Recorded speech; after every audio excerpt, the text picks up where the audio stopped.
ചെയ്യുന്നുണ്ടോ അല്ലെ?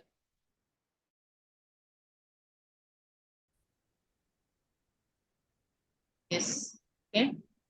അപ്പൊ ബന്ധങ്ങൾ സംരക്ഷിക്കാൻ അത് ശരിക്കും നമുക്കൊരു അവയർനെസ് ആണ് വേണ്ടത്. നമുക്ക് എങ്ങനെ നമ്മൾ മുന്നോട്ട് പോകണം, ഒരു കുടുംബത്തിൽ നമ്മൾ എങ്ങനെ കഴിയണം എന്നുള്ളതാണ്.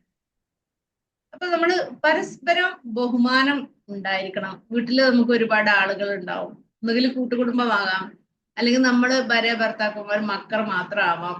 എങ്ങനെ ആയാലും നമ്മൾ അവിടെ നമ്മുടെ കൂടെയുള്ള ആളുകളുമായിട്ട് വളരെയധികം സ്നേഹത്തോട് പരസ്പര ബഹുമാനം ഉള്ള ആളുകൾ ആയിരിക്കണം എന്നുള്ളതാണ്.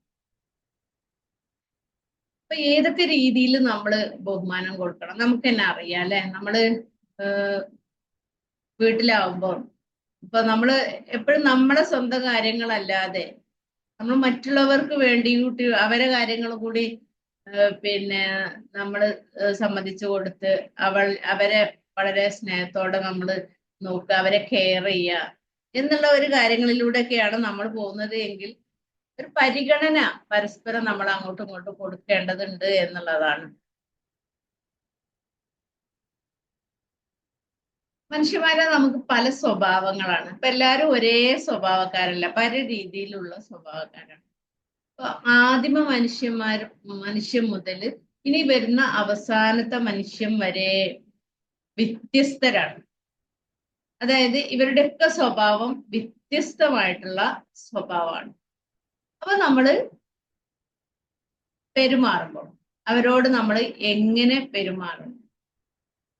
അപ്പൊ ഈ വ്യത്യസ്ത സ്വഭാവമുള്ള ആളുകളാകുമ്പോൾ നമ്മൾ നമ്മളെ പോലെ തന്നെയാണ് മറ്റുള്ളവരും എന്ന് കരുതി അവരോട് സംസാരിച്ച ഒരിക്കലും നമുക്ക് എന്ത് ചെയ്യൂല, അതുപോലെ ആവൂല. കാരണം നമ്മൾ ആഗ്രഹിക്കുന്ന ഒരു രീതിയിലായിരിക്കില്ല അവരുടെ റെസ്പോൺസ് ഉണ്ടാവും. നമ്മൾ പരസ്പരം മനസ്സിലാക്കുക എന്നുള്ളതാണ് ചെയ്യേണ്ടത്. ഇപ്പൊ പലരും പല സ്വഭാവമായിരിക്കും. ഭയങ്കര ദേഷ്യമുള്ള ആളുകൾ ഉണ്ടാവും. ചില ആളുകള് പെട്ടെന്ന് ദേഷ്യം പിടിക്കുന്നവരായിരിക്കും. ചില ആളുകൾ വളരെ ക്ഷമാശീലരായിരിക്കും. ഇങ്ങനെയുള്ള പല രീതിയിലുള്ള സ്വഭാവമുള്ളവരായിരിക്കും. നമ്മൾ അവരുടെ വ്യക്തിത്വം നമ്മൾ അംഗീകരിക്കുക എന്നുള്ളതാണ്. അവരെ നമ്മൾ അങ്ങനെയാണ്, അവരങ്ങനെയാണ്, ഇറ്റ്സ് ഓക്കെ, അവരങ്ങനെയാണ്, നമ്മൾ അങ്ങനെ അവരെ മനസ്സിലാക്കുക. അവർ ഒത്തിരി ദേഷ്യക്കാരനാണ്, അല്ലെങ്കിൽ പിന്നെ അവരധികം സംസാരിക്കൊന്നുമില്ല, അങ്ങനെയൊക്കെ നമ്മൾ എങ്ങനെയാണ് അവരെ സ്വഭാവം എന്ന് നമ്മൾ മനസ്സിലാക്കുകയും അതിനനുസരിച്ച് നമ്മൾ അവരോട് പെരുമാറുകയുമാണ് നമ്മൾ വേണ്ടത്. അപ്പൊ നമ്മൾ വിചാരിക്കും വീട്ടിലൊരു പ്രശ്നം ഉണ്ടായി കഴിഞ്ഞാല് ഈ പ്രശ്നം ഒരു പക്ഷെ അവര് കാരണമല്ല ഈ പ്രശ്നം ഉണ്ടായത് എന്നൊക്കെ നമ്മൾ ചിന്തിച്ചു പോകും. തിരിച്ച് നമ്മൾ ഒന്ന് ചിന്തിച്ച് നോക്കിക്കൂടെ? ചിലപ്പോ ആ പ്രശ്നത്തിന് കാരണം ഞാൻ കൂടിയല്ലേ, അല്ലെങ്കിൽ എന്റെ ദേഷ്യമല്ലേ, ഞാൻ എടുത്തു ചാടിയതിന്റെ ഭാഗമല്ലേ, ഞാനൊന്ന് അവിടെ ഒന്ന് ക്ഷമ കൈകൊണ്ടിട്ടുണ്ടെങ്കിൽ എനിക്ക് ശരിക്കും ഇത്രയും പ്രശ്നം ഉണ്ടാവുമായിരുന്നോ എന്നൊക്കെ നമ്മളൊന്ന് സ്വയം ഒന്ന് ചിന്തിക്കുകയും, അല്ലെ നമ്മുടെ അപ്പുറത്തുള്ള ആളെ പറ്റി നമ്മൾ ഒന്ന് ചിന്തിച്ചുകൊണ്ട് അവരെ ഭാഗത്ത് നിന്ന് നമ്മൾ നോക്കുക. അല്ലെങ്കിൽ ഞാനായിരുന്നെങ്കിൽ എങ്ങനെയാണ് പ്രതികരിക്കുക, ആ ഭാഗത്ത് അപ്പുറത്തെ സൈഡില് ഞാനാണ് എങ്കിൽ ഞാൻ എങ്ങനെയാണ് അതിനെ റെസ്പോൺസ് ചെയ്യുക എന്നുള്ള കാര്യങ്ങളൊക്കെ നമ്മളൊന്ന് നോക്കി നമ്മളൊന്ന് മനസ്സിലാക്കുന്ന അനലൈസ് ചെയ്യുക. സ്വയം ഒന്ന് നമ്മൾ അനലൈസ് ചെയ്താൽ എന്ത് സംഭവിക്കൂ എന്നുള്ളത് കൂടി നമ്മൾ ഒന്ന് നോക്കിക്കഴിഞ്ഞാൽ തീർച്ചയായിട്ടും നമുക്ക് അതിനൊക്കെ ഒരു മാറ്റം വരുത്താൻ സാധിക്കും എന്നുള്ളതാണ്. നമ്മൾ എപ്പോഴും നമ്മുടെ വ്യക്തിത്വത്തെ നമ്മൾ അംഗീകരിക്കുന്നതോടൊപ്പം നമ്മുടെ ഓപ്പോസിറ്റ് നിൽക്കുന്ന ആളിനെയും നമ്മൾ ഒന്ന് അംഗീകരിക്കണം. അതുപോലെ തന്നെ നമ്മൾ വീടുകളിലാവുമ്പോൾ ഇപ്പൊ അമ്മായിയമ്മ ഉണ്ടാവും, മരുമക്കൾ ഉണ്ടാവും, ഇങ്ങനെ കുറെ ആളുകളൊക്കെ നമ്മുടെ കൂട്ടുകുടുംബത്തിൽ ഉണ്ടാവുമ്പോൾ നമ്മള് ഒരു മത്സര ബുദ്ധിയോടെ ആയിരിക്കരുത് അവിടെ പെരുമാറുന്നത് എന്ന്. പലപ്പോഴും ഒരു മത്സരം നടക്കാൻ അവിടെ സാധ്യതയുണ്ട്. അങ്ങനെയുള്ള മത്സരങ്ങൾ നമ്മൾ എന്ത് ചെയ്യണം, ഒഴിവാക്കേണ്ടതുണ്ട്. കൂടുതലും അങ്ങനെയാണ് സംഭവിക്കുന്നത്. ചിലപ്പോ ഒന്നോ രണ്ടോ മൂന്നോ മരുമക്കൾ ഉണ്ടായി കഴിഞ്ഞാൽ അവിടെ ഒരു മത്സരം നടത്തുന്ന ഒരു പ്രവണത കണ്ടുവരാറുണ്ട്. പക്ഷെ നമ്മൾ അതിൽ നിന്നൊന്നും മാറി നിന്ന് പരസ്പരം സ്നേഹത്തോടെ, കൂട്ടത്തോടെ, അടുക്കളയിലാണെങ്കിലും എവിടെയാണെങ്കിലും നമ്മൾ അതൊരു സ്നേഹത്തോടെയാണ് നമ്മൾ ഒന്നിച്ച് ജോലി ചെയ്ത് നമ്മൾ അവിടെ പ്രശ്നങ്ങളില്ലാതെ നമുക്ക് തരണം ചെയ്യാൻ പറ്റും എന്നുള്ളത്. പിന്നെ മക്കൾ തമ്മിൽ പ്രശ്നങ്ങൾ ഉണ്ടാവാം, അവര് തമ്മിൽ പിന്നെ പരസ്പരം പ്രശ്നങ്ങൾ ഉണ്ടാവുമ്പോൾ അവിടെ നമ്മൾ എങ്ങനെ ഡീൽ ചെയ്യണം എന്നുള്ളത് നമുക്ക് ആയിട്ട് അറിയേണ്ടത്. ചിലപ്പോ പല പ്രശ്നങ്ങളും നമ്മൾ മക്കൾ കാരണം നമ്മൾ പ്രശ്നങ്ങൾ ഉണ്ടാവാൻ സാധ്യതയുണ്ട്. അവിടെ നമ്മളൊരു ക്ഷമ കൈക്കൊണ്ടുകൊണ്ട് മുന്നോട്ട് പോകേണ്ടത് അത്യാവശ്യമാണ്. അപ്പൊ അങ്ങനെ അതൊക്കെ ഒരു മിതമായ രീതിയിൽ നമ്മൾ ഇടപെട്ടുകൊണ്ട് എന്താ പറയാ, സ്നേഹത്തോടെ, അത് അവരും മക്കള് നമ്മളുടെ തന്നെയാണ് എന്നുള്ള രീതിയിൽ നമ്മളെല്ലാവരും ഒന്നാണ് എന്നുള്ള ഒരു രീതിയിലേക്ക് നിന്നുകൊണ്ട് മുന്നോട്ടാണെങ്കിൽ ബന്ധങ്ങൾ സ്മൂത്ത് ആയിട്ട് കൊണ്ടുപോകാൻ പറ്റുമെന്നുള്ളതാണ്. മറ്റൊന്ന്, നമ്മള് കൂട്ടുകുടുംബങ്ങളിലാവുമ്പോൾ ഇപ്പൊ അമ്മായിയമ്മ മരുമക്കളൊക്കെ ആണെങ്കിലും പരസ്പരം ഒരു നമ്മളെല്ലാവരും സ്വാതന്ത്ര്യം ആഗ്രഹിക്കുന്നുണ്ട്. അപ്പൊ എല്ലാത്തിനും പോയി ഇടപെട്ട് എന്താ പറയാ, ആ കാര്യങ്ങളൊക്കെ എനിക്ക് അറിയണം, എന്താ ഞാൻ അറിഞ്ഞാ പോരെ, ഞാൻ അറിയാൻ പറ്റിയ ആളല്ലേ, എനിക്കത് അറിയണ്ടേ, ഇങ്ങനെ നമ്മുടെ എല്ലാത്തിലും പോയി തലയിട്ട് അങ്ങനെയുള്ള ഒരു പണി ചെയ്യരുത് ആരായാലും. അത് നമ്മുടെ എല്ലാവർക്കും ഒരു ഫ്രീഡം കൊടുക്കണം. അപ്പം മിക്ക വീടുകളിലും ഇന്നത്തെ കാലത്ത് അത് ഇല്ലാത്തൊരു സംഭവമാണ്. കാരണം എന്താണ്, എല്ലാത്തിലും പോയി ഇടപെടും. ചില ഉമ്മമാർക്ക് ആ പ്രശ്നമുണ്ട്, എല്ലാ കാര്യങ്ങളും അറിയണം, എന്റെ മോനല്ലേ, എന്താ ഞാൻ അറിഞ്ഞാല്, ഇങ്ങനെയൊക്കെയുള്ള ഒരു സ്വഭാവം. ശരിക്കും പറഞ്ഞാല് എല്ലാവരും സ്വന്തമായിട്ട് ഒരു സ്വകാര്യത കീപ്പ് ചെയ്യാൻ ആഗ്രഹിക്കുന്ന ഒരാളുകളാണ്. അപ്പൊ അതിന്റെയൊക്കെ ഇടയിൽ പോയി കണ്ട് നമ്മൾ ഇതുപോലെ ഇടപെട്ട് കഴിഞ്ഞാൽ തീർച്ചയായിട്ടും പ്രയാസം ഉണ്ടാക്കുന്ന ഒരു കാര്യമാണ്. അപ്പൊ അങ്ങനെയൊക്കെ ആയി കഴിഞ്ഞാല് എന്താണ്, ഇപ്പൊ ഉമ്മമാരാണെങ്കിൽ എന്താ ഞാൻ കണ്ടൂടെ എന്ന് ഒരു ഈഗോ വർക്കാവും. പരസ്പരം അങ്ങോട്ടും ഇങ്ങോട്ടും ഈഗോ ആണ് പിന്നെ അവിടെ വർക്കാകുക. ആ ഈഗോ വർക്കായി കഴിഞ്ഞാൽ പിന്നെ അവിടെ ഫൈറ്റ് ആണ് സംഭവിക്കുക. അപ്പൊ കുടുംബത്തിൽ ഇങ്ങനെയുള്ള ഈഗോസ് വളരാൻ ഒരിക്കലും ഇടവരരുത് എന്നുള്ളത്. അങ്ങനെ ഇട വന്നു കഴിഞ്ഞാൽ ഒരിക്കലും നമുക്കൊരു സമാധാനം ആ ജീവിതത്തിൽ ഉണ്ടാവില്ല. അവിടെയൊക്കെ നമ്മൾ ഇത്തിരി ക്ഷമ കൈക്കൊണ്ട്, അതുപോലെ തന്നെ എല്ലാത്തിലും എല്ലാം നമ്മൾ അറിയണം എന്ന് വെക്കുന്നത് ഒരു വല്ലാതെ മിഥ്യായ ധാരണയാണ്. ശരിക്കും അതൊന്നും സംഭവിക്കാൻ പോകുന്നില്ല എന്നുള്ളതാണ് സത്യം. അതൊക്കെ പരസ്പരം നമ്മൾ കണ്ട് കേട്ട് മനസ്സിലാക്കി നമ്മൾ നിൽക്കണം. അവർക്ക് അവരുടേതായ ഒരു റോള്, ഇപ്പൊ ഭാര്യ ഭർത്താക്കന്മാരായാലും അമ്മായിയമ്മ മരുമക്കളായാലും എല്ലാവർക്കും ഓരോ റോളുണ്ട്. ആ റോള് നമ്മൾ മനസ്സിലാക്കണം. ഇപ്പൊ അവര് ഭാര്യയും ഭർത്താവും ആണെങ്കിൽ നമ്മൾ എന്ത് ചെയ്യണം, അവർക്കത് ആ ഒരു ഫ്രീഡം അവിടെ കൊടുക്കാൻ തയ്യാറാവണം. പക്ഷെ മിക്ക കുടുംബങ്ങളിലും അത് ഇല്ലാത്ത ഒരവസ്ഥയാണ്. അവിടെയൊക്കെ ഇടയിൽ കയറി പ്രശ്നങ്ങൾ ഉണ്ടാക്കി അവർക്കൊരു സ്വാതന്ത്ര്യം കൊടുക്കാതെ അങ്ങനെയുള്ള, അതായത് നമ്മൾ മനസ്സിലാക്കണം, നമ്മൾ ജീവിച്ച ഒരു കാലമല്ല ഇപ്പോഴുള്ളത് എന്നത്. ഇപ്പൊ പുതുതായി വന്നത് ഇവർക്കൊക്കെ ഓരോ കൺസെപ്റ്റ് ഉണ്ടാവും, നമ്മൾ എങ്ങനെ ജീവിക്കണം, അല്ലെ എന്റെ വൈഫ് എങ്ങനെ ആയിരിക്കണം, എന്റെ ഭർത്താവ് അങ്ങനെ അങ്ങനെ അങ്ങനത്തെ ഒരു കൺസെപ്റ്റ് ഉണ്ട്. അപ്പൊ നമ്മള് അതൊക്കെ ഉൾക്കൊണ്ടിട്ട് വേണം മുന്നോട്ട് പോകാൻ. അപ്പൊ എന്നെ കേൾക്കുന്ന നിങ്ങൾ ഇപ്പോ അമ്മായിമ്മമാരായാലും മരുമക്കളായാലും എന്നെ കേൾക്കുന്ന ആളുകൾ എന്തെയ്യണം, ഈ കാര്യങ്ങളൊക്കെ ഒന്ന് ശ്രദ്ധിക്കാം. അവർക്ക് ഞാൻ ഇത്തിരി ഫ്രീഡം കൊടുക്കേണ്ടതുണ്ട്, അത് കൊടുത്തിരിക്കുക. ഓരോരുത്തരുടെ അവകാശങ്ങളാണ് അതൊക്കെ. അതൊക്കെ നമ്മൾ എല്ലാത്തിലും പോയി കണ്ട് ഇടപെട്ട് അത് അലങ്കോലപ്പെടുത്താൻ നിൽക്കരുത് എന്നുള്ളതാണ് എനിക്ക് പറയാനുള്ളത്. പിന്നെ പല കുട്ടികളും കല്യാണം കഴിച്ചൊക്കെ വരുമ്പോൾ പല ആഗ്രഹങ്ങളുമായിട്ടായിരിക്കും വരുന്നത്. പക്ഷെ അവരിങ്ങനെ പഠിച്ചുകൊണ്ടിരിക്കുകയായിരിക്കും. ആ ഒരു സമയത്താണ് കല്യാണം കഴിച്ചത് എന്നൊക്കെ വെച്ചാല് ആ കുടുംബത്തിൽ വന്നു കഴിഞ്ഞാൽ പിന്നെ ആ കുട്ടിന്റെ പഠനം നിന്ന് പോകുന്ന ഒരവസ്ഥയുണ്ട്. ഒരുപാട് ആഗ്രഹങ്ങളുമായിട്ടായിരിക്കും വരിക. ഒരുപക്ഷെ തന്റെ വീട്ടിൽ നിന്ന് നിർബന്ധപൂർവ്വം കല്യാണം കഴിച്ചിട്ടൊക്കെ ആയിരിക്കും ചിലപ്പോൾ വന്നിട്ടുണ്ടാകുക. അപ്പൊ ആ പഠനം അവിടെ നിന്ന് പോകും. അപ്പൊ ഈ കുട്ടി ശരിക്കും ഭയങ്കര ടെൻഷനായി പോകും. കാരണം ഒരു ആഗ്രഹത്തിന് തടയിടുക എന്ന് പറയും. അപ്പൊ അതിന് ഒരു നമ്മൾ ഒരു സ്ത്രീകളായ നമ്മൾ തന്നെ ഇതിനൊരു മുൻകൈ എടുത്തുകൊണ്ട്, ഇപ്പൊ ഹസ്ബൻഡാണ് അതിന് എതിര് നിൽക്കുന്നതെങ്കിൽ ഉമ്മമാർക്ക് ഇടപെടാം, മോനെ അങ്ങനെയല്ല, കുട്ടി ഒരുപാട് പഠിച്ചു വന്നത്, അത് ഇത്രയേ ഉള്ളൂ, നീ അതൊന്നും നീ കംപ്ലീറ്റ് ആക്കാൻ സമ്മതിക്കും എന്നുള്ള ഒരു രീതിയിലേക്ക് നമ്മൾ മാറുകയാണെങ്കിൽ തീർച്ചയായിട്ടും അവിടെ നല്ലൊരു ബോണ്ട് ഉണ്ടാവും. ഈ കുട്ടിക്ക് ഈ ഉമ്മനോട് ഒരുപാട് ഒരുപാട് ഇഷ്ടം വരാൻ സാധ്യത.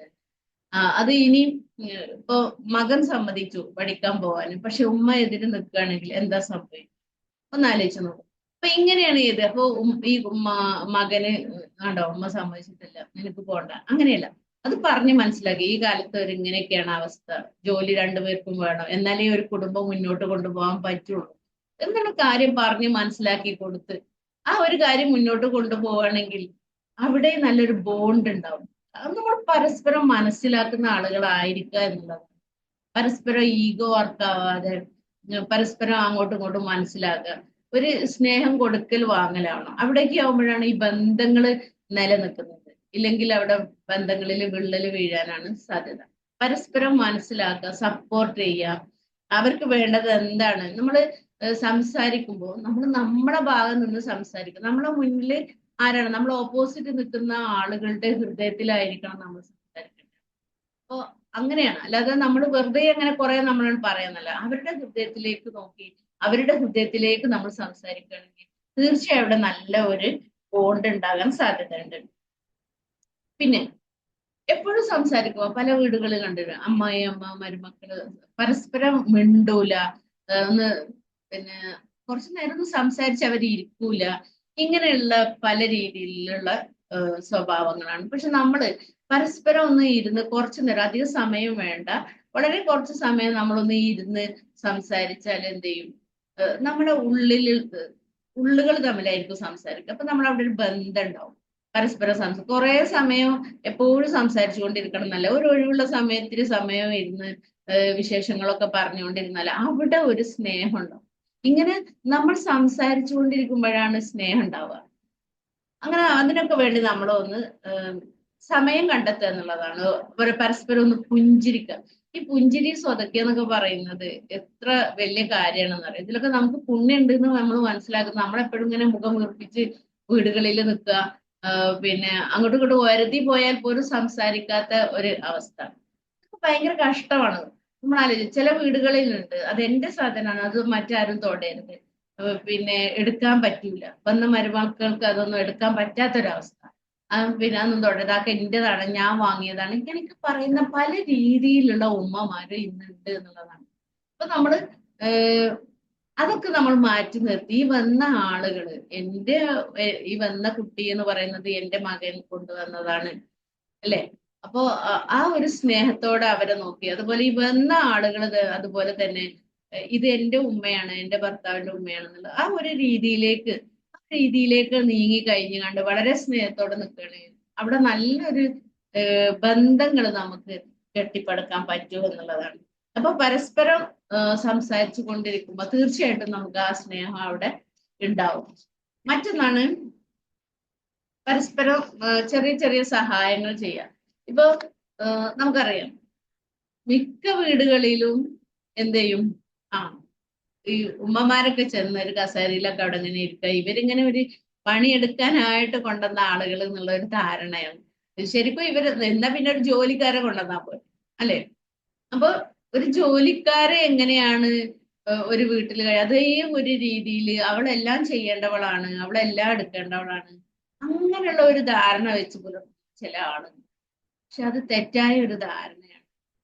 അപ്പൊ അതുണ്ടാവാൻ പാടില്ല. നമ്മളോട് കഴിയുന്ന രീതിയിലുള്ള ഒരു ഹെൽപ്പ് അവർക്ക് ചെയ്യുകയാണെങ്കിൽ ഭയങ്കര സന്തോഷമായിരിക്കും. ഇപ്പൊ ജോലിക്കൊക്കെ പോകുന്ന ആളുകളാണെങ്കിൽ രാവിലെ എന്തെങ്കിലും ഒരു ഹെൽപ്പ്, ഒരു ഉള്ളി എരിയാൻ പോലും അവർക്ക് ഒന്ന് സഹായിക്കുകയാണെങ്കിൽ വലിയൊരു സമയം അവർക്ക് അവിടെ ലാഭിക്കാൻ പറ്റുമെന്ന്. അപ്പൊ അതേപോലെ അപ്പൊ അതൊക്കെ ഒരു സ്നേഹമാണ്, ഒരു കെയറിങ് ആണ്. ഇനി വൈഫ് ആൻഡ് ഹസ്ബൻഡ് ആണെങ്കിൽ അവരാണെങ്കിലും ഹസ്ബൻഡ് ഇന്ന് രാവിലെ സമയത്ത് ഇപ്പൊ മിക്ക വീടുകളിലും ഹസ്ബൻഡ് ആൻഡ് വൈഫ് നല്ലൊരു ബോണ്ടുള്ളവരായിരിക്കും ജോലിക്ക് പോകുന്നത്. കാരണം അവര് കൃത്യമായിട്ട് അവർക്ക് ഇറങ്ങണം എന്ന് വെച്ചെങ്കിൽ എല്ലാവരും സഹകരിച്ചേ പറ്റൂ എന്നുള്ളതാണ്. അപ്പൊ ഈ ഹസ്ബൻഡ് വരിക, ഒരു പച്ചക്കറി അരിയാൻ കൂടുക, ഇങ്ങനെയുള്ള കുറച്ച് പണികളൊക്കെ ചെയ്ത് അവരെ ഒന്ന് ഹെൽപ്പ് ചെയ്യുകയാണെങ്കിൽ ശരിക്കും അവിടെ ഒരു നല്ല ഊഷ്മമായ ഒരു ബന്ധം ഉണ്ടാവുക എന്നുള്ളതാണ്. അപ്പൊ ഇതിനൊന്നും വലിയ വലിയ കാര്യങ്ങളൊന്നും വേണ്ട, ചെറിയ ചെറിയ കുഞ്ഞു കാര്യങ്ങളിലൂടെ നമുക്ക് നമ്മുടെ നല്ല നല്ല ബന്ധങ്ങൾ ഉണ്ടാക്കിയെടുക്കാൻ പറ്റും എന്നുള്ളത്. പിന്നെ വേറൊരു പ്രശ്നം നമുക്ക് എന്ന് പറയുന്നത് എഴുതാപുറം വായിക്കുക അല്ലെ, എന്താണ് തെറ്റായ ധാരണയാണ്. അപ്പൊ പറയുന്നത് പോലെയല്ല മനസ്സിലാക്കല്. ഇപ്പൊ ഒരു നല്ല കാര്യം പറഞ്ഞാൽ പോലും ചിലപ്പോ അത് തെറ്റായ രീതിയിലാണ് അതിനെ കാണുക, അതിനെ വളച്ചൊടിക്കുക. അപ്പോ നമ്മളൊരു ചൊല്ലുതാണ് എഴുതാപ്പുറം വായിക്കുക എന്നൊക്കെ പറയാം. ആ ഒരു രീതി ശരിയായ ഒരു രീതിയല്ല. നമ്മൾ മനസ്സിലാക്കുക എന്തിനാണ് നമ്മൾ ഇങ്ങനെ ചിന്തിക്കുന്നത്? നമ്മുടെ ചിന്തകൾക്കാണ് പ്രശ്നം, അല്ലെ? നമ്മള് പിന്നെ ഇപ്പൊ ആദ്യം തന്നെ നമ്മളാണ് വിചാരിച്ചു വെക്കും, ഈ വരുന്ന ആളുകൾ ഇങ്ങനെ ഇങ്ങനെയൊക്കെയാണ്, അവരിങ്ങനെയും ഇങ്ങനെയൊക്കെ ചെയ്തോളണം, എന്നാലേ ശരിയാവുള്ളൂ എന്നുള്ള ഭയങ്കരമായിട്ടുള്ള പിന്നെ ആലോചിച്ച് കൂട്ടി ഉണ്ടാക്കി വെച്ചിരിക്കുകയാണ്. പക്ഷെ ഇവര് കേറി വരുമ്പോ, നമ്മുടെ കുടുംബത്തിലേക്ക് ഒരാൾ കേറി വന്നു കഴിഞ്ഞാൽ അതുപോലൊന്നും ആയിട്ടില്ലെങ്കിൽ അവിടെ തുടങ്ങും പ്രശ്നങ്ങൾ. അവിടെ ഈഗോ വർക്കാവും, പരസ്പരം എന്താ പറയാ, ഭയങ്കര പ്രശ്നങ്ങളിലേക്കാണ് പിന്നെ അത് പോവുക. അങ്ങനെയൊക്കെ വരുമ്പം ഈ വന്ന കുട്ടികള് നമ്മൾ മനസ്സിലാക്കേണ്ട ഒരു കാര്യമുണ്ട്. നമ്മളിപ്പോ ഒരു രണ്ട് മാവിന്റെ തൈ നമ്മള് വീടില് പറമ്പില് മുളച്ചെന്ന് വിചാരിച്ചോളൂ. അതിനെ ഒന്നിനെ നമ്മൾ പറിച്ചെടുത്തിട്ട് വേറൊരു സ്ഥലത്തേക്ക് നമ്മൾ അതിനെ കുഴിച്ചിടും. അങ്ങനെ കുഴിച്ചിടുമ്പോ നമ്മൾ ഇതിൽ രണ്ടെണ്ണത്തിൽ ഏതിനാണ് കൂടുതൽ കെയർ കൊടുക്കുക? നമുക്കറിയാം, നമ്മൾ പറിച്ച് കുഴിച്ചിട്ടതിനാണ് നമ്മൾ കൂടുതൽ കെയർ കൊടുക്കുക, അല്ലെ? അവിടെയാണ് നമ്മൾ വെള്ളം ഒഴിക്കേണ്ടത്. അത് അവിടെ ഒന്ന് പിടിച്ചു കിട്ടാൻ വേണ്ടി നമ്മൾ വളരെയധികം ശ്രദ്ധയോടെ അതിന്. ഇതുപോലെയാണ് മറ്റൊരു സ്ഥലത്ത് നിന്ന് പറിച്ചു കൊണ്ടുവന്നതാണ് നമ്മുടെ വീട്ടിലുള്ള ഈ ഒരു ആളെന്ന് പറയുന്നത്. അപ്പൊ ഇവിടെ കൂടുതൽ കെയർ കൊടുക്കേണ്ട ആവശ്യമുണ്ട്. അവരെ നമ്മുടെ ഈ മണ്ണിനും നമ്മുടെ ഈ പാകത്തിനും ആക്കി അവരെ എടുക്കേണ്ടത്. അപ്പൊ നമ്മൾ മനസ്സിലാക്കുക, അതാണ് നമ്മൾ ചെയ്യേണ്ടത്. പക്ഷെ നമ്മൾ ചെയ്യുന്ന കാര്യങ്ങൾ അതിന് എതിരായിട്ടാണ് പല വീടുകളിലും നടക്കുന്നത് എന്നുള്ളതാണ്. അപ്പൊ ഈ തെറ്റിദ്ധാരണകള്, പ്രശ്നങ്ങള് ഇതെല്ലാം നമ്മൾ മാറ്റണമെങ്കിൽ പരസ്പരം ഒന്ന് സംസാരിക്കാൻ തയ്യാറായ ഒരു വിട്ടുവീഴ്ച മനോഭാവത്തോടെ നമ്മൾ മുന്നോട്ട് പോയി കഴിഞ്ഞാൽ തീർച്ചയായിട്ടും അതിലൊക്കെ നമുക്കൊരു നല്ല ബന്ധങ്ങൾ നമുക്ക് കീപ്പ് ചെയ്യാൻ പറ്റും എന്നുള്ളതാണ്.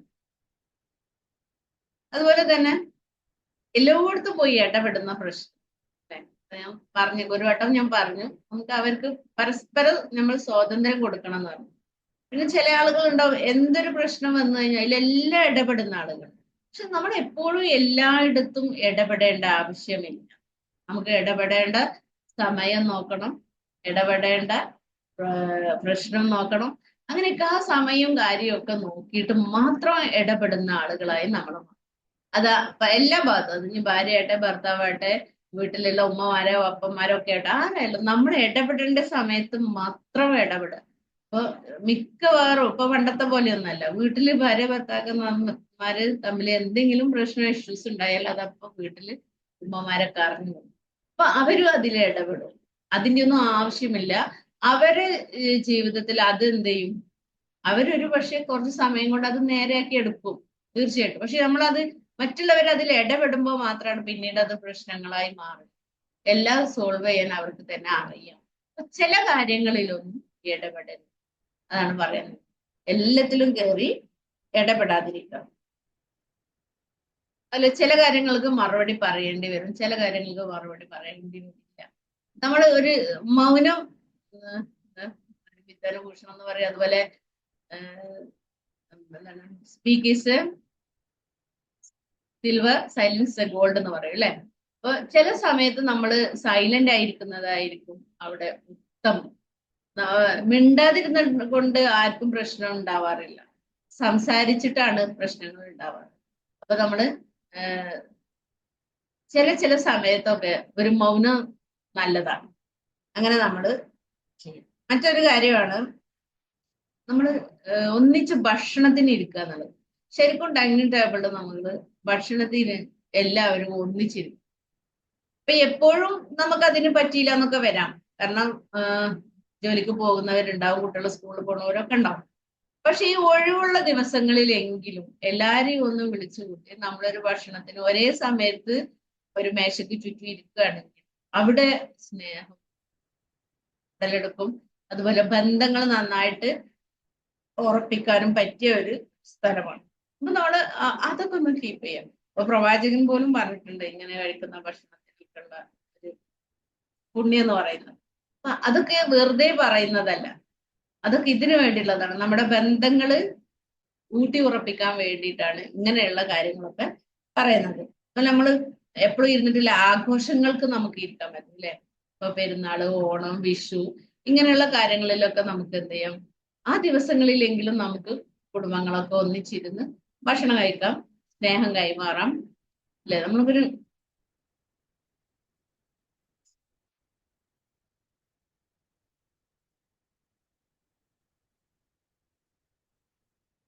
എപ്പോഴും മനസ്സിലാക്കേണ്ടത് നമുക്ക് ഇങ്ങനെയൊക്കെ ഈ പ്രശ്നങ്ങളൊക്കെ ഇപ്പൊ ഞാൻ ഈ പറയുമ്പോൾ നിങ്ങൾക്ക് തോന്നും ഈ പ്രശ്നങ്ങളൊക്കെ ഇത് കേൾക്കേണ്ടത് മറ്റൊരാളായിരുന്നു, ഞാനല്ല, അവരിത് കേൾക്കേണ്ടതായിരുന്നു. പക്ഷെ അങ്ങനെയല്ല. നമ്മൾ മനസ്സിലാക്കുക, നമ്മളും ഇത് മനസ്സിലാക്കി കഴിഞ്ഞാൽ തീർച്ചയായിട്ടും ഇതിനൊരു മാറ്റമുണ്ട്. നമുക്കൊരു മാറ്റം കിട്ടും. നമുക്ക് മറ്റുള്ളവരെ മാറ്റാൻ സാധ്യമല്ല, പക്ഷെ നമുക്ക് സ്വയം മാറാൻ പറ്റും എന്നുള്ളതാണ്.